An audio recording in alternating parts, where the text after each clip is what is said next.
नमस्कार, सबा शाहिद शेख के साथ 4 का चक्रव्यूह देख रहे हैं आप। नेता हो या अपराधी, आतंकी हो या जिहादी, जो भी गलत करेगा वो चक्रव्यूह के चक्र से नहीं बचेगा। उनके कारनामों को एक्सपोज करूंगी, पूरी डिटेल में इनके गुनाहों की फेहरिस्त खोलूंगी। तो चलिए बताते हैं आज के वो कुछ नाम जो चक्रव्यूह के चक्र में आ गए। वो है एक यूट्यूबर, दूसरी खबर में बात मुख्तार अंसारी की, तीसरी खबर में बात सीमा हैदर की, चौथी खबर में बात धर्मांतरण की।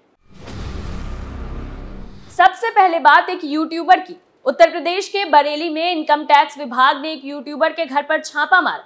छापे में यूट्यूबर के पास से 24 लाख रुपए कैश बरामद हुए। दरअसल यूट्यूबर तस्लीम खान पर आरोप है कि उन्होंने यूट्यूब के जरिए गलत तरीके से करोड़ों रुपए कमाए। उनके खिलाफ शिकायत दी गई थी। जानकारी के मुताबिक यूट्यूबर तस्लीम खान 2 साल से अपना एक यूट्यूब चैनल चला रहे हैं। मामले में तस्लीम के भाई फिरोज का कहना है कि एक सोची समझी साजिश के तहत उनके भाई को फंसाया जा रहा है। उन्होंने अपने भाई पर लगे सभी आरोपों को झूठ बताया है। तस्लीम बरेली के नवाबगंज थाना क्षेत्र के रहने वाले हैं। तस्लीम के यूट्यूब चैनल का नाम ट्रेडिंग हब 3.0 है।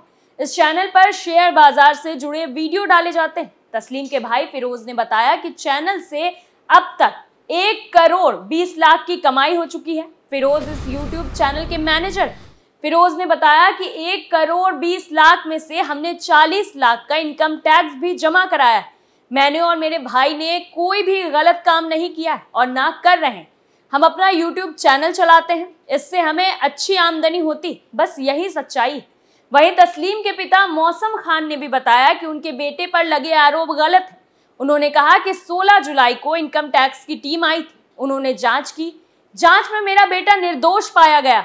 उसकी कंपनी के सभी डॉक्यूमेंट्स भी सही। बेटे का यूट्यूब चैनल काफी समय से चल रहा है। चैनल से हमने बहुत पैसा भी कमाया है।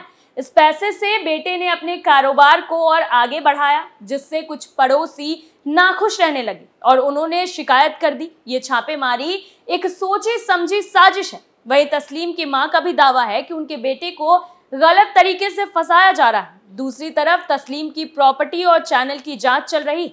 तस्लीम से अभी पूछताछ जारी है। वहीं 24 लाख कैश को भी जब्त कर लिया गया है। दूसरी खबर में बात मुख्तार अंसारी की। लखनऊ में एलडीए मुख्तार अंसारी उनके बेटों भाई अफजाल अंसारी, बहन फहमीदा अंसारी, बहनोई एजाज उर्फ एजाजुल हक की जमीन पर पीएम आवास बनाएगा। प्राधिकरण ने इन लोगों की डालीबाग के कुल 2321.54 वर्ग मीटर जमीन को चिन्हित किया है। दरअसल एलडीए उपाध्यक्ष डॉक्टर इंद्रामणि त्रिपाठी ने 7 जुलाई को डीएम सूर्यपाल गंगावार को पत्र लिखकर जमीन फ्री उपलब्ध कराने को कहा है। राजा राम मोहन राय वार्ड के डालीबाग तिलक मार्ग बटलरगंज एक्सटेंशन में मुख्तार अंसारी उनके बेटों का बंगला बना है। भाई अफजाल अंसारी और उनके बेटे के बंगलों को साल 2020 में एलडीए ने ध्वस्त कर दिया था। अब करीब 3 साल बाद प्राधिकरण ने इस पर पीएम आवास की योजना बनाई।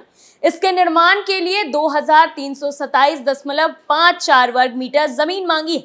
ये डालीबाग तिलक मार्ग बटलरगंज एक्सटेंशन के खसरा नंबर 93 की जमीन है। डीएम को लिखे पत्र में एलडीए उपाध्यक्ष ने आवास योजना के तहत 72 दुर्बल आय वर्ग के आवास बनाने की बात कही है। वहीं प्राधिकरण ने डीपीआर और नक्शा भी तैयार कर लिया है। दरअसल इन मकानों के साथ परिसर में पार्किंग, कम्युनिटी सेंटर सहित अन्य सुविधाएं भी विकसित होगी। वहीं गाजीपुर पुलिस ने पहले ही मुख्तार की बहन फहमीदा अंसारी, बहनोई एजाज उर्फ एजाजुल हक की जमीन भी कुर्क कर ली। इसका नंबर 13C/4 है। डीएम गाजीपुर ने 14 दिसंबर 2022 को इस भूखंड को कुर्क करने का आदेश किया था। पुलिस ने कुर्की की कार्रवाई में लिखा है कि यह संपत्ति गैंगस्टर अपराधी एजाज उर्फ एजाजुल हक दर्जी टोला थाना मोहम्मदाबाद गाजीपुर की बेनामी संपत्ति। वहीं मुख्तार अंसारी और बेटों के नाम जो बंगले बने थे या जो जमीन रिश्तेदारों के नाम है वो निष्क्रांत संपत्ति। खसरा संख्या 93 का क्षेत्रफल बीघा 3 बिस्वा 10 बिस्वांसी था। दरअसल ये भूमि ग्राम जियामऊ की जेडे खतौनी 1359 फसली में मोहम्मद वसीम पाकिस्तान चले गए।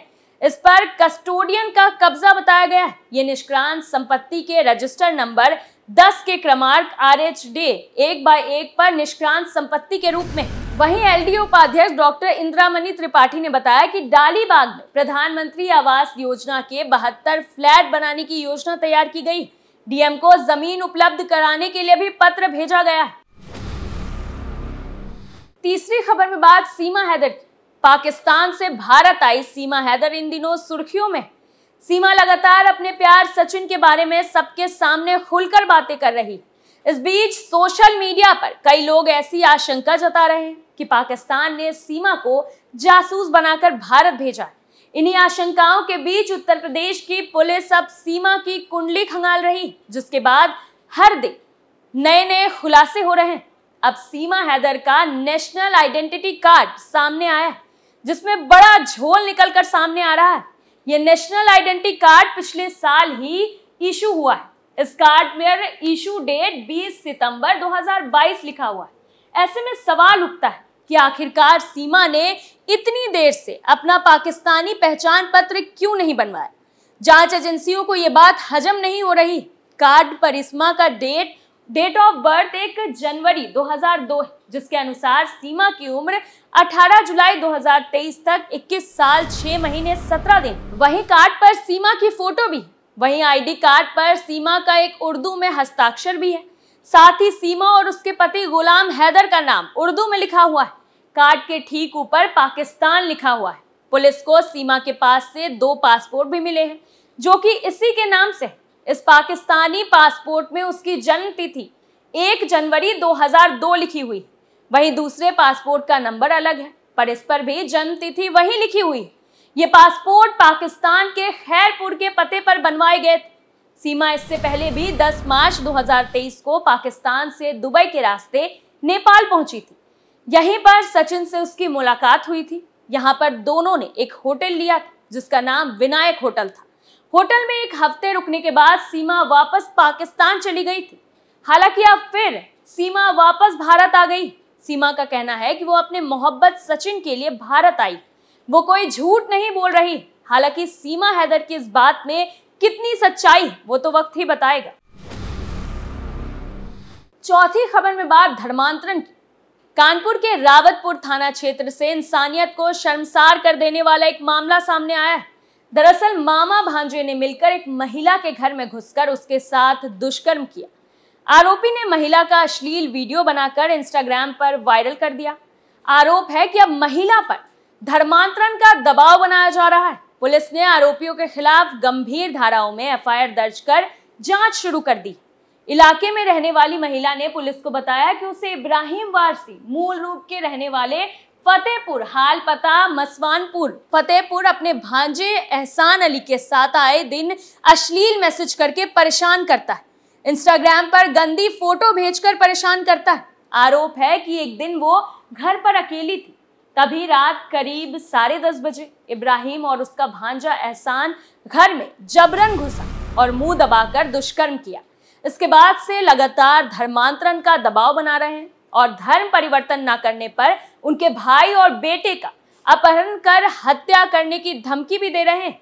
उनकी बात ना मानने पर अश्लील वीडियो बनाकर इंस्टाग्राम पर भी वायरल कर दिया। वहीं रावतपुर पुलिस ने इब्राहिम वारसी और एहसान अली के खिलाफ घर में घुसकर दुष्कर्म, धर्मांतरण का दबाव बनाने, SC/ST एक्ट समेत अन्य गंभीर धाराओं में रिपोर्ट दर्ज की है। वहीं थाना प्रभारी नीरज ओझा ने बताया कि मामला दर्ज कर जांच की जा रही, आरोपियों की तलाश की जा रही, जल्द गिरफ्तार करके आगे की कार्रवाई की जाएगी। फिलहाल के लिए 4 का चक्रव्यूह में इतना ही। देखते रहिए कैपिटल टीवी उत्तर प्रदेश और मुझे सबा शाहिद शेख को इजाजत दीजिए। नमस्कार।